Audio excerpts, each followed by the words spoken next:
Now I am the master. Greetings, Admirals. This is Veteran Captain Ken, and welcome back to another session of Behind the Camera. In this episode, I'm going to talk about making the meta call at the Australian Nationals 2018. And once again, I've recorded this in the past and releasing it on the Nationals Day just to give, no one a disadvantage or an advantage due to this information. So when it comes to making the meta call for a national tournament such as this one, I think you have to break it up into two parts. The first part is to make the meta call on what you think is going to be the majority that's going to be showing up at the event. And I mean the majority list archetype. The second part is coming up with the meta call that you think the top players will use to beat the list that you made the meta call on in the first part. Essentially what I mean here is you're pretty much predicting the top 8 fleets that will come out of day one. Okay, so for my part 1 meta call, I am making the call that most people will have fleets that have 4 to 5 activations. One of those activations being a large ship with strategic advisor. That ship being either an MC-80, an MC-75, or an ISD. This would also most likely mean that these fleets will have 2 flotillas of some kind. And accompanying these ships would be 6 to 8 squadrons. I really think Wave 7 has been the wave of the big ship. We've seen so many things that support big ships to making them more effective and more durable. Things like strategic advisors allow fleets with large ships to keep up with MSU type fleets. So you can build a 4-ship list with a large ship in place and still have 5 activations. And they have access to defensive upgrades such as Captain Brunson, which can easily negate up to 4 damage if you include the critical effect. And it's really easy to use your large ship to get her effect because the large ship's so large, and it's not uncommon to have a large ship to be within range of 1 to 2 of an obstacle field. Then you got things like early warning systems, which makes the whole zone obstructed. So those single dice bomber fleets are going to be less effective, including your smaller MSU type fleets like corvettes, who would normally plink at long range, would only have 1 dice, sometimes nothing if it's out of the side arc. Then you have your flotilla and relay nerf, which means that most fleets can't use flotillas as activation padding, and squadrons would have to stay in normal command range or if not boosted comm range. So all of this is encouraging ships to engage at medium to close range. Ships have to close in and fight pretty much. Then you got your upgrades such as external racks, ordnance pods, wide area barrage, and Vader the boarding trooper. Yeah, so all of these encourage close range combat. So it's no surprise that ships like ISDs, MC-80s and MC-75s would be the favorite pick for most admirals to take to the Nationals event, with all those upgrade cards that I just mentioned. Looking at the squadron component of this 4-ship build, and I did mention that it's going to be at least 6 to 8 squadrons, and the quality and the number of squadrons really depends on what the non-flotilla, non-large ship support ship is going to be. So starting from the bottom, if that second ship is a Raider, a Hammerhead, or a CR-90A or B, then generally you're going to get 6 to 8 squadrons of your double dice bombers, your rogues, your Imperial aces, things like that. Then we start moving up to things like MC-30s and Gladiator demolishers. Then your squadron screen is going to be generally 4 to 6 low quality squadrons such as A-Wings or TIE Fighters, and sometimes you might get an ace or 2 in there, like say Shara Tycho or Merrick Jendon with a couple of generic TIEs. And then on the extreme end of things, if you start seeing interdictors, VSDs, assault frigates as the second ship, and then you're going to once again see another drop in the quality of squadrons. You might see a number between 2 to 6. It might be TIE Fighters, it might be A-Wings, it might even be Z-95s. And then you have your Quasar. I don't think you'll see Quasars in a 4-ship build with an ISD, simply because there's just too many points invested in the ships, and the quality of squadrons you get is kind of wasted by activating them with the Quasar. So I think with the Quasar, what you'll see is they'll appear in a 3-ship list with one of the Gazantis gone. And if there is a Quasar in a 3 or 4-ship build, it will generally be with maybe a 6 to 10 TIE Fighters with a few aces sprinkled in, and it'll be a Sloan fleet, if anything. Okay, that's part 1 done. Let's go on to part 2, which is the top 8 fleets that I think are going to dominate the rest of the pack.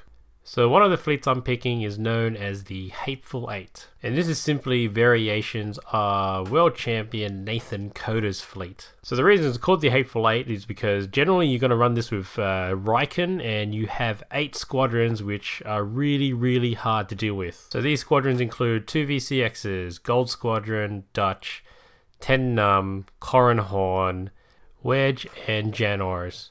Sometimes you might see a variation where Wedge is replaced by Luke Skywalker, and Janors is sometimes sacrificed for Dagger Squadron. Obviously you run this with your Varus, with your 2 other flotillas, one of them Bomber Command Center and Ada Talon, and Torren Far to get all the rerolls.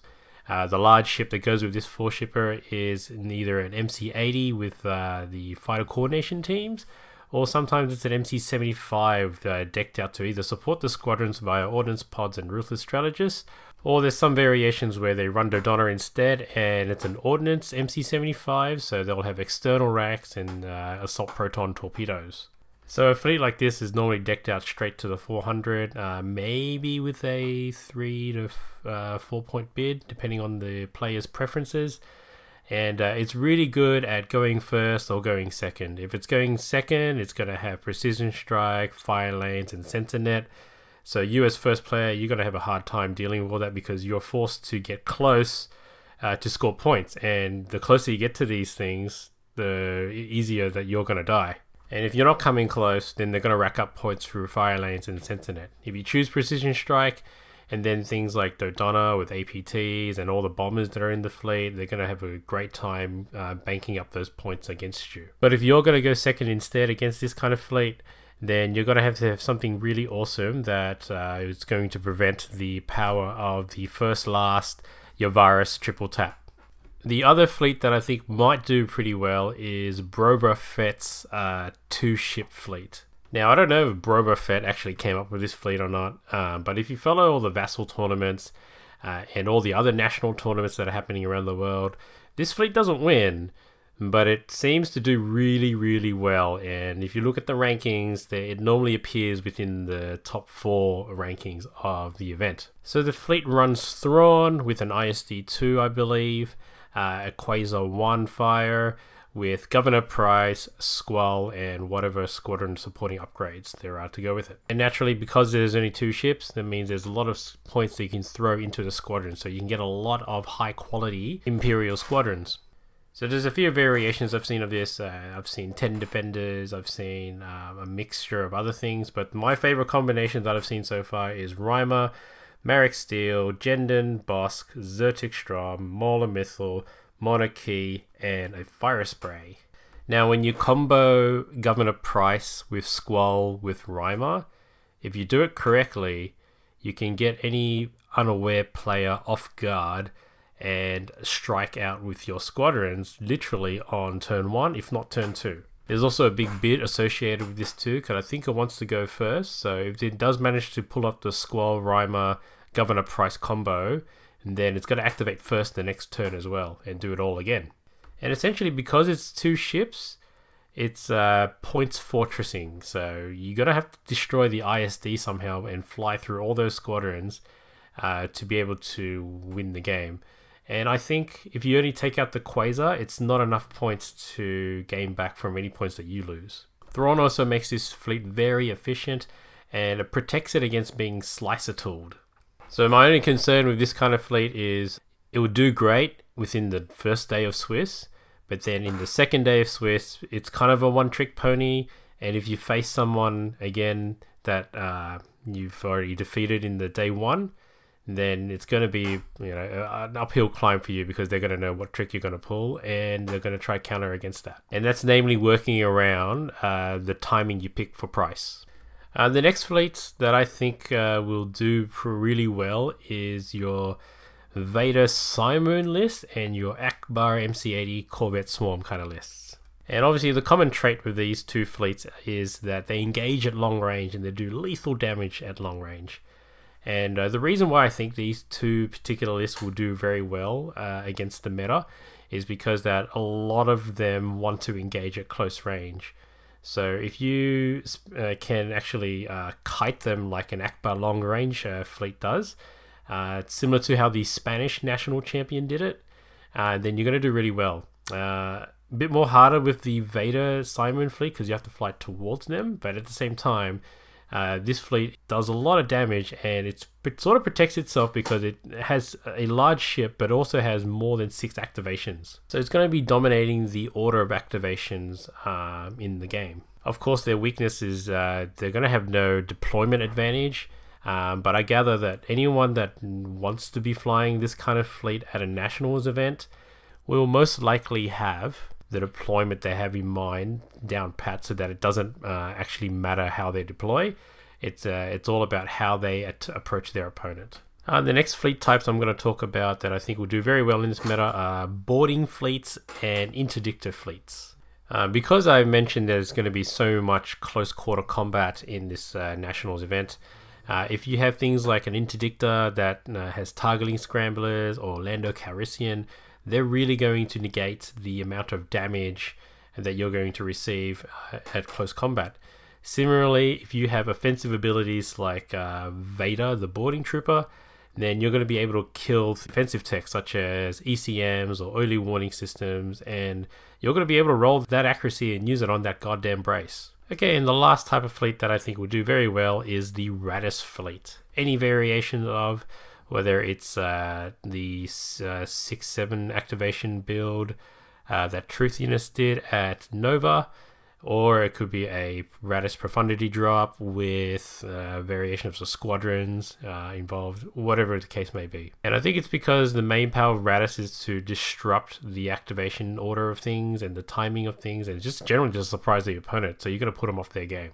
Okay, that's it for my predictions on the meta for the Australian Nationals 2018. So we made 2 meta calls here. We made a meta call on what we think is going to be the bulk of the fleet archetypes that are going to be representing at this event. And then we also made a meta call on what the top fleets will be as they'll come out of day 1 Swiss. Let me know what you think in the comments below, if I was off the mark or if I was on point.